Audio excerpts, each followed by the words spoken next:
अस्सलाम वालेकुम। ऑनेस्टली मैंने कोई 14 स्लाइड्स जमा की थी, बड़ी खूबसूरत तस्वीरें थी उसमें, but then I thought why don't we just have a frank conversation। और जो मैं आज बात करना चाह रहा हूँ वो एक ऐसे बात की है जब मेरा फैसलाबाद बहुत ज़्यादा चक्कर लग रहा था। And so as you can see, I don't look like a guy who comes from a village। I look like a guy जो शायद मीडिया में काम करता हो। एटलीस्ट ये मुझे कराची की मंडी में लोगों ने जब बाहर निकाला तो उन्होंने कहा आप तो मीडिया वाले लगते हैं जो तस्वीरें खींचते तो बताएंगे कि आम की प्राइस ऊपर नीचे क्यों आ रही। तो मैं आपसे ये डिस्कस करने आया हूँ एक बात कि हम सब जो यहाँ बैठे हैं शायद अपनी ज़िंदगी में शायद एक ऐसी थॉट हमारे जहन में आई हो जो मेरे जहन में आज से 15 साल पहले आई। और वो थॉट ये थी कि टिकट पे कॉइन टॉस होते हैं, ठीक है, आपने कॉइन टॉस किया तो कितनी दफा ऐसा होता है कि वो जो कॉइन है वो जाके सीधा खड़ा हो जाए, किसी एक साइड पे गिरे ना, राइट। शायद वो जो बंदा टॉस करे उसमें कोई मसला है, बट मेरे साथ जिंदगी में एक ऐसा वक्त आया जब कॉइन टॉस किया और वो कॉइन किसी डायरेक्शन में फ्लिप ही नहीं हुआ और फिर समझ नहीं आई कि फैसला क्या किया जाए, कौन विनर है और कौन लूजर है। और वो कहानी इसलिए हम सब से फेमिलियर है क्योंकि मेरे जो वालिद साहब हैं वो इंजीनियर हैं और जो मेरी माँ है वो डॉक्टर है, ठीक है। जब मुझे अपनी फील्ड सेलेक्ट करनी थी तो मैंने सिर्फ एक चीज पे अपना फैसला डिपेंड करवाया, हिंज करवाया, और वो ये था कि अगर मेरे बायोलॉजी में ज्यादा मार्क्स आएंगे तो मैं डॉक्टर बन जाऊंगा, अगर मेरे फिजिक्स में ज्यादा मार्क्स आएंगे तो मैं इंजीनियरिंग की तरफ चला जाऊंगा। मसला ये हुआ कि दोनों में बराबर मार्क्स आ गए, ठीक है। अब मुझे समझ नहीं आई कि अब क्या किया जाए, तो मैं सोचता रहा कि अच्छा रट्टा किसमें कम है, तो मैंने इंजीनियरिंग की साइड पकड़ ली।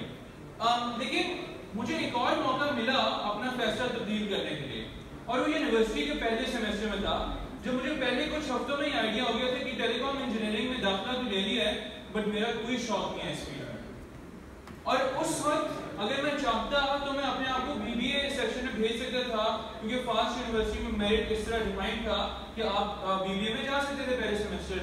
लेकिन उस वक्त जब मुझे ये मौका मिला था कि अपनी फील्ड चेंज कर लूं, उस कॉइन टॉस फेल करने के बाद भी, तो मैंने फिर भी डिसाइड किया कि मैंने इंजीनियरिंग ही करनी है। और आज जब मैं इस कॉरिडोर से इस हॉल में एंटर हो रहा था, ऑडिटोरियम में एंटर हो रहा था, तो मैं एक बात सोच रहा था और वो ये थी कि अगर मैं इन दोनों इंस्टेंसेस में दोबारा जाता तो क्या मैं अपना फैसला चेंज करता? तो उसका जवाब है कि नहीं, मैं इंजीनियर भी रहता। इवन दो आजकल जो मैं काम कर रहा हूँ या मैं ग्रेजुएशन के बाद जितना काम किया है उसमें मैंने कोई प्रोग्रामिंग नहीं की, कोई टेक्निकल काम नहीं किया, लेकिन हाँ टेक्नोलॉजी से कभी डर नहीं लगा। सो अब मैं एक ऐसी कहानी की तरफ आता हूँ जो असल में मैं आप लोगों से शेयर करना चाहता हूँ, और वो एग्जाम्पल उस वक्त की जब मैं टेलीनॉर में मार्केटिंग डिपार्टमेंट के अंदर एक टीम में, डिजिटल सर्विसेज टीम में मौजूद था।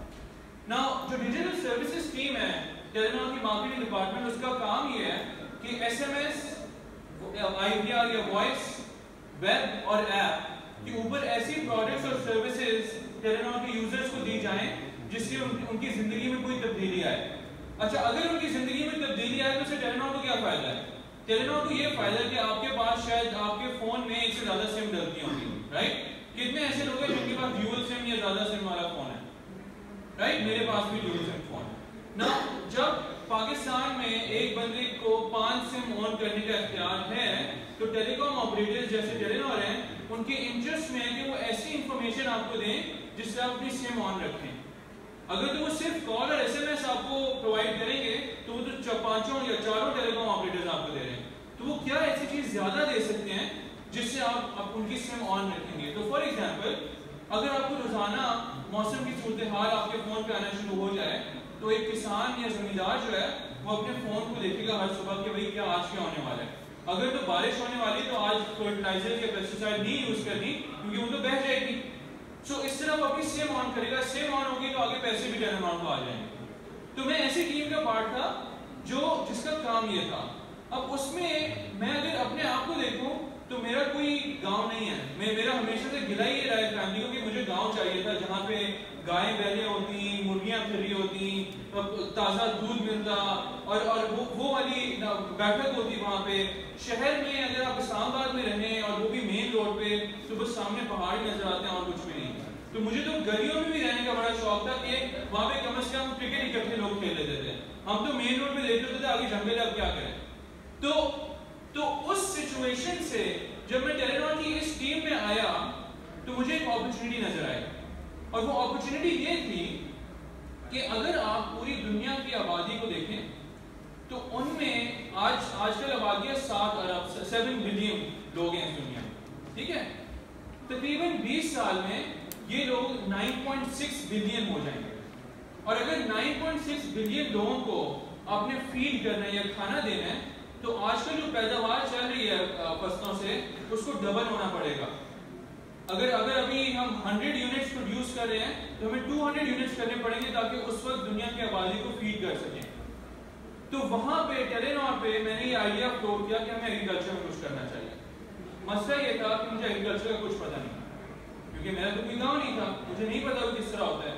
सो then I went off to the field. मैं फैसलाबाद जरिए यूनिवर्सिटी बड़े चक्कर लगे, फिर उसके बाद इधर मुख्तलिफ इलाकों में सैर की, लोगों से बात की, और वो बात करते करते मैं एक ऐसे शख्स से मिला जो इंट्रोड्यूस मैं आज आपसे कर रहा हूँ। और वो शख्स जो है, मुझे सिंध में एक गांव था वाकीवासी।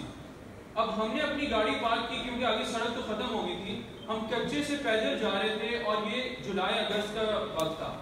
और जुलाई अगस्त में आपको पता है सिंध में आम भी पकते हैं और सर भी पक रहे होते हैं, गर्मी इतनी ज्यादा होती है। सो उस गर्मी में हम जब पैदल चल के उस गांव में जा रहे थे, तो मैंने जब पीछे मुड़ के देखा तो एक बहुत बूढ़े से शायद 70-80 साल के बाबा जी होंगे जो चलते हुए आ रहे थे। उन्होंने कोई जूते नहीं पहने हुए थे, नंगे पैर आ रहे थे, और उनके कंधे पे एक छोटी सी बच्ची थी, और वो उस बच्ची को लेके अपने गांव की तरफ बड़े सुकून से जा रहे थे। तो मुझे फौरी ख्याल आया कि टेलीनॉर में जब मैं वापस जाऊंगा इस्लामाबाद और मैं कहानियां सुनाऊंगा, तो इमेजिन कि ये तस्वीर मैं अपनी स्लाइड में दिखा सकूं कि ये बूढ़े बाबा आ रहे हैं, ये कंधे पे बच्ची है और पीछे फंसते हैं, तो लाइटिंग भी अच्छी है, कैमरा भी अच्छा है, अच्छी तस्वीर आएगी और कहानी भी अच्छी सुनाई जाएगी आगे जाके। तो उसका इम्पैक्ट क्या होगा। मैंने उन बाबा जी से पूछा कि क्या मैं आपकी तस्वीर खींच सकता हूँ, तो उन्होंने कहा जी बिल्कुल खींच लें। ऑब्वियसली उन्हें उर्दू इतनी ज्यादा नहीं आती थी, वो सिंध के बिल्कुल अंदरून में थे। तो मैंने उनकी तस्वीर खींची। जब मैंने तस्वीर खींची तो उन्होंने मेरी तरफ बड़ी क्यूरियोसिटी से देखा, और उन्होंने कहा बेटा तुम कहाँ से आए हो। तो मैंने कहा मैं इस्लामाबाद से आया, और एकदम से शॉक की कैफियत से हुई। उन्होंने कहा बेटा तुम इस्लामाबाद से इतनी दूर से हमसे मिलने आए हो। और उस एक मोमेंट में आई रियलाइज समथिंग, और आई रियलाइज वाज कि स्टोरीज, तस्वीरें, slide decks, all of them don't matter. जो अचीवमेंट है, it does not matter on how much money you've raised or how much awards you won, because वो stories बहुत लंबी भी हो सकती हैं, और बहुत से ऐसे लोग आ सकते हैं जो कि सारी अचीवमेंट्स लेके आए। जो लोग वाकई सक्सेसफुल हैं वो हैं जो सेटिस्फाइड है। तो सक्सेस का जो क्राइटेरिया है वो पैसे या रिकग्निशन नहीं है, वो सेटिस्फैक्शन है। और अगर आपको इस दुनिया के सबसे सेटिस्फाइड लोगों से सीखना है तो आपको फसलों में जाना पड़ेगा, उन लोगों से मिलना पड़ेगा जिनके पास शायद जेब में कम पैसे हैं, शायद पूरी जनरेशंस कर्जों पे गुजारी है और अगली भी जनरेशंस कर्जों पे जाएगी, लेकिन वो जब वो एक फूल के बाग से फूल निकालते हैं और जो दिन के एंड पे एक सेटिस्फैक्शन होती है, that is what really matters. And so at the end of the day इस तरह की काफी कहानियां सुना के हमने बहुत सा काम टेलीनॉर में किया, और ठीक 6 महीने के बाद टेलीनॉर में एक नया बिजनेस यूनिट फाउंड किया, और उस बिजनेस यूनिट का नाम है मोबाइल एग्रीकल्चर बिजनेस यूनिट। और एक टेलीकॉम ऑपरेटर, दुनिया के आप टेलीकॉम ऑपरेटर्स को देखते हैं, आपको कहीं भी एक एग्रीकल्चर का डिपार्टमेंट नहीं मिलेगा, क्योंकि it's not what they do. But Telenor ने मोबाइल एग्रीकल्चर का अलग यूनिट बनाया, और वो पिछले 3 साल से काम कर रहे हैं। मैंने जब वो शुरू किया था तो वो उस वक्त मैं अकेला था, अब वहां पे 30 लोग वही काम बहुत अच्छे तरीके से कर रहे हैं। अब मैं टेलीनॉर का पार्ट नहीं हूँ, लेकिन जो मैं आपको लेसन बताने आया हूँ वो ये है कि it does not matter who you are, what really matters is what you stand for. And अगर आप एक कॉज उठाते हैं और आप उसमें मेहनत करते हैं और अपनी स्टोरी को बिल्कुल क्लियर कट, बिल्कुल क्रिस्टल क्लियर अपने जहन में कर लेते हैं कि आपने जिंदगी में करना क्या है, तो मार्केट खुद आपके पास आती है, आपको मार्केट के पास ही जाना। और वो यही हुआ कि मुझे याद है मैंने ज़रिया यूनिवर्सिटी में एक कोचिंग सेशन किया, उनमें सारे स्टूडेंट से एक सवाल पूछा कि आप में से कितने लोग ज़राअत में आगे जाना चाहते हैं, तो सब ने कहा आगे कोई फ्यूचर नहीं है ज़राअत में। जबकि अब टेलीनॉर जैसी कंपनीज ऐसे लोगों को ढूंढ रही हैं जो ज़राअत के बैकग्राउंड से टेक्नोलॉजी में कुछ कर सकें। तो जब हम टेक्नोलॉजी की बात करते हैं तो उसका ये मतलब नहीं है कि technology is an end in itself, technology is a means to an end. जब आप उसके साथ डी को मिला लेते हैं डिजाइन को, और आप एक ऐसे बाबा जी की नजरों से सॉल्यूशन डिजाइन करते हैं, तो एक ऐसा इंपैक्ट क्रिएट होता है जो अनप्रोफाउंडेड, अनहर्ड ऑफ है। और अगर आप एक मीनिंगफुल रिलेशनशिप बना लेते हैं एक बाबा जी के साथ, तो उसके अंदर पोटेंशियल है कि पूरी दुनिया में वो इंपैक्ट को स्केल अप कर ले, क्योंकि सारी दुनिया आजकल बाबा जी तक पहुंचने की कोशिश कर रही है। मसला ये है कि कहीं जाके रोड खत्म हो जाती है, कहीं जाके मोबाइल फोन सिग्नल खत्म हो जाता है, कहीं जाके इंटरनेट कवरेज खत्म हो जाती है, कहीं जाके रेडियो की आवाज खत्म हो जाती है, और कहीं जाके टीवी का सिग्नल नहीं आता। और अगर इन सारी सिचुएशन को दुनिया फेस कर रही है उन बाबा जी तक पहुंचने के लिए, तो जो मुझे ब्रिज नजर आता है वो आप लोग हैं। अगर आप लोग एक ऐसा किरदार अदा करें जिसके अंदर कम्युनिटी को मोबिलाइज किया जाए towards positive change and positive thinking, तो एक बहुत बड़ा इंपैक्ट क्रिएट हो सकता है। और ये मैं हवाई बातें नहीं कर रहा, what I am really trying to say is कि थिंक मोर ऑफ योरसेल्फ। और इसकी आखिरी में एग्जांपल ये देता हूं कि उस यूनिवर्सिटी में जो मैं शुरू की एग्जांपल दे रहा था, जिसमें जब मैं टेलीकॉम इंजीनियरिंग में था, तो मैंने एक बात रियलाइज की कि जितना ज्यादा मैं अपने पैशन एरियाज में टाइम लगाता था, उतने ज्यादा मेरे ग्रेड्स इंप्रूव हो गए। तो अगर मैं पढ़ रहा हूँ एक प्रोग्रामिंग लैंग्वेज और मैं साथ टेलेक्स का इवेंट ऑर्गेनाइज कर रहा हूँ, या मैं कोई और इवेंट ऑर्गेनाइज कर रहा हूँ, तो आई रियलाइज कि इवन दो मैं अपना टाइम कम पढ़ाई पे स्पेंड कर रहा हूँ और शायद 1 घंटा मैं इधर ज्यादा लगा रहा हूँ, मेरे ग्रेड्स इंप्रूव हो रहे थे। और उसमें एक बात सीखी, और वो ये थी कि hard work beats talent when talent doesn't work hard. Hard work beats talent when talent doesn't work hard. अल्लाह ताला ने हम सबको टैलेंट दिया है। मसला ये है कि हम में से बहुत कम को ये पता है कि हमारे अंदर टैलेंट कौन सा है, किस चीज में हम टैलेंटेड हैं। और जिन लोगों को पता भी है कि वो किस चीज में टैलेंटेड हैं, वो उसमें मेहनत नहीं करते। वो कहते हैं ये चीज तो मुझे आती है, मैं उन चीजों पे काम करूंगा जो मुझे नहीं आती है, जिसमें मैं कमजोर हूँ। और जब वो ऐसे करते हैं तो उनकी सारी एनर्जी ड्रेन हो जाती है, और जो चीज वो अच्छा परफॉर्म कर सकते थे उसके लिए उनके पास एनर्जी ही नहीं रहती।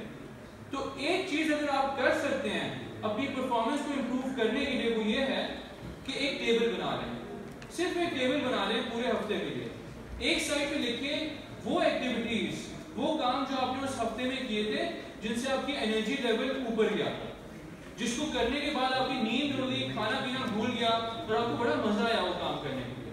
एक टेबल की साइड पे ये एक्टिविटीज लिखते हैं, और दूसरी टेबल की साइड पे, दूसरी साइड पे ये एक्टिविटीज लिखते हैं जो करके आपको बहुत ज्यादा एग्जॉस्शन हुई थी, आपका बिल्कुल दिल नहीं चाह रहा वो काम करने के लिए, आप चाह रहे थे कि बस जल्द से जल्द ये काम खत्म हो। अगर आप ये एक टेबल बना के अपने जहन में इस चीज को बिल्कुल क्लियर कर लेते हैं कि कौन से काम आपके दिल से आ रहे हैं और कौन से काम आपके ऊपर इंपोज किए जा रहे हैं, तो जब इंटरव्यू में आपसे ये सवाल होगा कि what are your top strengths and weaknesses, तो आप उसका जवाब गूगल नहीं करेंगे, आप अपने अंदर झांकेंगे और आप ये कहेंगे कि हाँ, अगर मैं फसलों में जाके बाबा जी की मदद कर सकता हूँ तो उससे ज्यादा मुझे सेटिस्फैक्शन किसी चीज में नहीं है, और वही मैं फुल टाइम करना चाहता हूँ, right? And that is the path I chose. And so आज मैं जिस कंपनी में काम कर रहा हूँ वो है कैनेडियन, बट हम काम ये करते हैं कि किस तरह मोबाइल के जरिए बाबा जी तक पहुंचा जाए, उनको रेलेवेंट इंफॉर्मेशन दी जाए, उनको फाइनेंशियल सर्विसेज दी जाए। और इस तरह मैं इस छोटी सी स्पीच का इख्तिताम करता हूँ सिर्फ इस थॉट के साथ कि अपने अंदर झांके, सिर्फ एक सवाल का जवाब नक्श कर लें, what are your strengths, what are your weaknesses. Strengths जानने के लिए टेबल को जरूर देखें, और अगर आप इस चीज में क्लियर हैं तो आई एश्योर यू मार्केट आपके लिए जॉब खुद बनाएगी, आपको मार्केट के धक्के नहीं खाने।